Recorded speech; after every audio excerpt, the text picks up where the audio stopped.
Fala galera, tudo bom? Como é que estão vocês? Meu nome é João Rafael, sou contrabaixista lá da Orquestra Sinfônica Brasileira e eu toco baixo já há muitos anos, toco baixo elétrico, baixo acústico. E aí eu resolvi falar para vocês, um pouco da trajetória desse instrumento tão maravilhoso.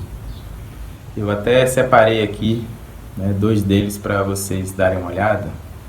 Um baixo acústico e o outro baixo elétrico. Aqui é o meu baixo acústico, e ali o meu baixo elétrico. O baixo acústico, muitos acham que ele é parente do violino, mas na verdade ele não é.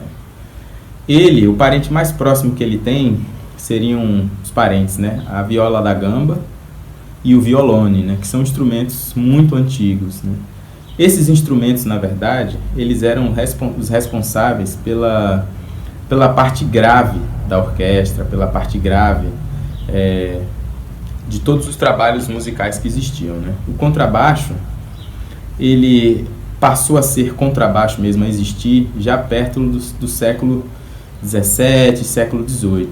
Mas a história dele, fala que desde o século XV que o contrabaixo ele já vinha tentando aparecer, Por que tentando? Porque ele deriva de outros instrumentos, como eu falei, da viola da gamba e do violone. Então esse processo evolutivo ele é lento, Ele não é uma coisa que acontece do dia para a noite. Então o contrabaixo propriamente dito, já é no século XVIII, final do século XVII para o século XVIII. E os compositores, os primeiros compositores a encaixarem esses instrumentos, eu vou falar aqui de nomes bem conhecidos, Bach, Johann Sebastian Bach e Mozart. Só que na época de Bach, ele viveu uma transição, Bach nem sempre escreveu para contrabaixo mesmo, Teve a época que ele escreveu para viola da gamba e violone, e aí, posteriormente, isso tudo foi sendo adaptado para o contrabaixo, porque são todos instrumentos graves, Só que o contrabaixo, como o próprio nome já diz, o registro dele é bem baixo, Ou seja, é grave. E o nome contrabaixo também faz alusão ao fato do que você escreve na partitura, tocado no contrabaixo, soa uma oitava abaixo. Por exemplo, se você pega um Dó 3 escrito ali na pauta da clave de Sol, quando você toca aquele Dó, no contrabaixo ele soa uma oitava abaixo. Por isso que vem esse nome contrabaixo. Depois aí de passar por Bach, por Mozart, o contrabaixo ele foi ganhando um destaque, digamos assim. Com Beethoven, que o contrabaixo ganhou um destaque, porque na época de Mozart, de Johann Sebastian Bach, o contrabaixo tocava as mesmas notas do cello, Ou seja, eles tocavam em uníssono, ou seja, as mesmas notas. Porém, o baixo soava, como eu disse, uma oitava abaixo. Mas quando foi chegando para Beethoven, já perto do século XVIII, XIX, Beethoven ele começou a separar um pouco o contrabaixo do cello, porque o baixo, apesar de ser um registro parecido com o cello, o que eu chamo de registro? A tessitura, onde ele está ali, onde ele atua, onde as frequências do instrumento atuam. O baixo e o cello são instrumentos graves, porém o baixo é mais grave do que o cello, Se a gente for seguir a sequência numa orquestra, seria violino, viola, cello e contrabaixo, que é o instrumento mais grave das cordas friccionadas, Então, Beethoven ele começou a separar um pouquinho o baixo do cello. Por quê? Porque, na verdade, são instrumentos diferentes, Antigamente, você não tinha, digamos assim, contrabaixistas, Então, quando foi que Beethoven descobriu que ele podia separar o baixo do cello?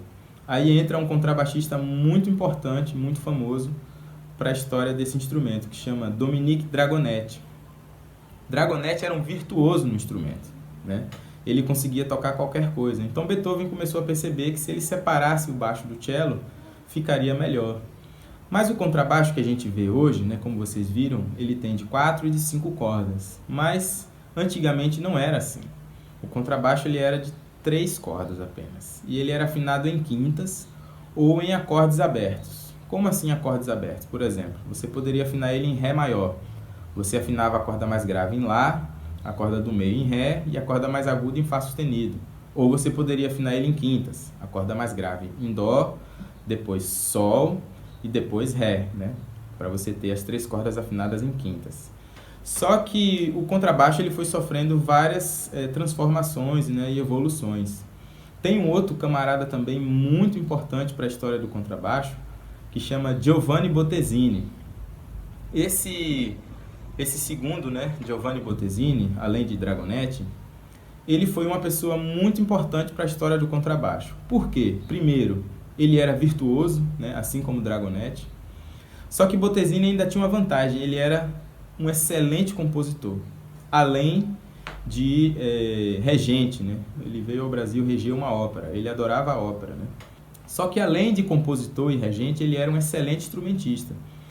Então, Giovanni Bottesini compôs várias e várias músicas para contrabaixo, e todas elas no estilo solo. Por que eu estou destacando essa palavra solo agora? Porque o contrabaixo, normalmente, ele ocupa, digamos assim, a retaguarda da orquestra, né? Ele é um instrumento que faz a base. Por exemplo, num acorde de sol maior, normalmente o contrabaixo toca a nota atônica, né? Que é a nota mais forte do acorde. Por quê? Porque ele dá uma base harmônica, uma base melódica, para que o acorde possa soar. Por que eu estou falando disso? Porque esses contrabaixistas, tanto o Dragonetti quanto o Bottesini, eles elevaram o contrabaixo para outra categoria, para a categoria de solista. Ou seja, a voz principal, ao invés de ele fazer uma voz secundária de acompanhamento, eles perceberam que o contrabaixo também poderia assumir a função de solo, ou seja, aquele que vai à frente da orquestra, né, com a melodia principal. Normalmente a gente vê muito isso em violino, flauta, violoncelo, piano. Mas eles descobriram que o contrabaixo, assim como qualquer instrumento, também pode ser um solista, né? Então, do século XV ao século XIX, você vê que o contrabaixo ele sofre uma transformação muito grande, né? Primeiro, que ele antes vinha do violone e da viola da gamba, depois ele passa a ser contrabaixo mesmo, né? Já na época de Bach, Mozart. Ele passa a ter a sua própria voz, a sua própria autonomia. E músicos como Dragonetti e Bottesini mostraram as possibilidades desse instrumento, né? Só que aí a gente vai caminhar um pouquinho mais com a história, né? Quando foi se aproximando, final do século XIX para o século XX, aí veio o surgimento do baixo de 4 cordas, né? Afinado já não mais em quintas e sim em quartas, ou seja, da corda aguda para a corda mais grave a gente vai ter Sol, Ré, Lá, Mi, uma afinação em quartas, né? Só que ainda temos instrumentos de 5 cordas, que você pode acrescentar uma corda mais grave. Você pode afinar ela em Si natural, Dó natural ou Lá natural. Na verdade, a afinação é uma coisa que você pode escolher a afinação que você quiser. Eu estou aqui falando do que é tradicional para esse instrumento. Então, quando a gente foi se aproximando aí do século XX, veio o surgimento, né, do contrabaixo tocando em clubes, né? Com o surgimento do jazz, né, já mais para dentro do século XIX, século XX, a gente foi vendo que o contrabaixo ele tinha uma outra função, né? Além de você usar ele em orquestra, como era normalmente usado, a gente já vai trazendo ele para a música popular, né? Só que na música popular tem uma diferença. Por exemplo, na música erudita a gente costuma usar o arco, né? Esse aqui é um arco alemão, né? Que é o que eu uso lá na orquestra. Só que além do arco você pode tocar de dedo, que aí a gente chama de pizzicato, que significa em italiano beliscado, ou seja, beliscar as cordas. Por que eu estou falando disso? Porque o contrabaixo, quando ele veio se aproximando da modernidade, né, além das transformações que ele sofreu de passar de 3 cordas para 4, para 5, ele também sofreu uma transformação na forma de ser tocado, né? Então, no jazz, por exemplo, você usa ele com o dedo, né, que é o pizzicato, o beliscado em italiano. Então, quando o contrabaixo foi sendo inserido nas músicas dos clubes e etc., ele passou a ter essa outra característica, né? Sendo tocado com os dedos. E aí surgiram muitos baixistas, né? Eu gostaria de destacar aqui o Ray Brown, que é um excelente baixista, Ron Carter, né? Aqui no Brasil temos Nico Assunção e muitos outros baixistas, né, bem importantes para esse instrumento. Só que aí a gente já vai começar também a falar de uma outra coisa, que é o baixo elétrico. Veja que eu estou tentando fazer uma roupagem histórica para esse instrumento. No jazz, né, como naquela época não existia amplificador, né? O que é amplificador? Como o próprio nome já diz, para amplificar o som. Então, o contrabaixo acústico, como o nome diz, acústico, não tem amplificação. Naquela época dos clubes, ele não era muito bem escutado, né? À medida que os clubes foram crescendo, o número de pessoas foi aumentando, as pessoas reclamavam que não ouvia o baixo, porque a frequência dele é grave, baixa, ou seja, ela não tem muita amplitude de som, né? Muita propagação sonora. Foi aí, né, já em 1950, né, meados do século XX, que veio o surgimento do contrabaixo elétrico, que foi aquele instrumento que eu mostrei para vocês ali no início do vídeo. Quem foi que criou esse instrumento? Um técnico em eletrônica chamado Léo Fender. Fender, com certeza vocês já ouviram esse nome, né? Guitarra Fender, baixo Fender. Pois então, foi ele, depois de criar a guitarra, ele criou o baixo. Mas por que ele criou o baixo elétrico? Porque nos clubes a gente não escutava o baixo acústico. Você ia ver um show de jazz, você escutava o piano, escutava a bateria e o baixo, né, ninguém escutava. Então ele teve a ideia de fazer o baixo elétrico pensando nas características do baixo acústico, ou seja, um instrumento grave, né? Diferente da guitarra, que é um instrumento agudo, harmônico agudo, o contrabaixo é um instrumento melódico grave, da família das cordas, como eu falei, né? Violino, viola, cello. O contrabaixo ele é o mais grave.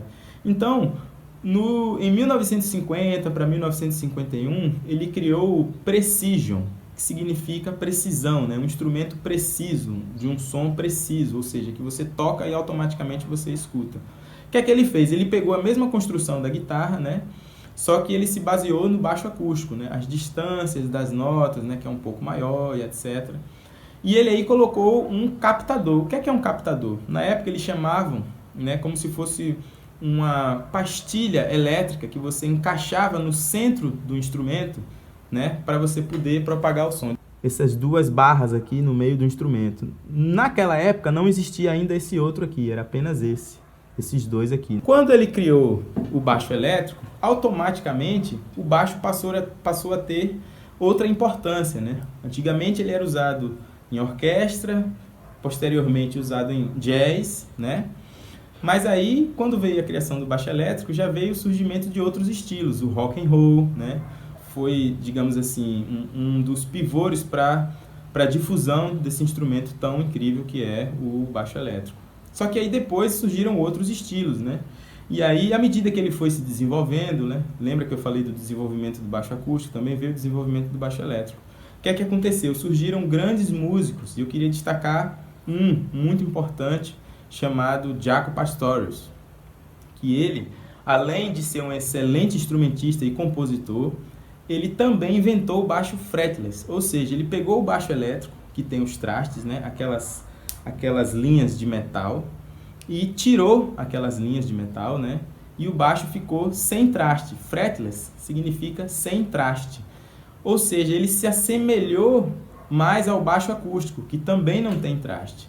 Então você vê que o baixo ele sofreu várias transformações, né? Desde o século XV, ali, né? Nos parentescos do violone e da viola da gamba, ele foi entrando na orquestra, depois se dissociando do violoncelo, depois veio o jazz, aí veio, né, um pouco o esquecimento do arco, e veio o acréscimo do pizzicato, que significa beliscar em italiano. No meado do século XX já surgiu o baixo elétrico, né, para poder atender, né, a demanda sonora, né, para poder chegar aquele som mais grave até as pessoas. Então, tentei fazer, na verdade, um resumo muito rápido, muito sucinto da história desse instrumento maravilhoso. E assim, no Brasil, por exemplo, o baixo acústico é muito usado em bossa nova, né? Tom Jobim, naquela época, usava-se baixo acústico, também usava baixo elétrico. Mas, enfim, o baixo acústico ele tem uma importância muito grande também na música brasileira, né? Assim como o baixo elétrico. E, na verdade, todos os instrumentos são muito importantes, né? Hoje aqui eu quis destacar o contrabaixo porque é um instrumento que eu toco, né? Então, foi um prazer falar para vocês. Espero que tenha ajudado um pouquinho a conhecer um pouco da história desse instrumento maravilhoso. Desejo tudo de bom para vocês nesse momento difícil e espero que a gente esteja junto em breve, né? Para os concertos e para as atividades da Orquestra Sinfônica. Beijo grande e fiquem com Deus.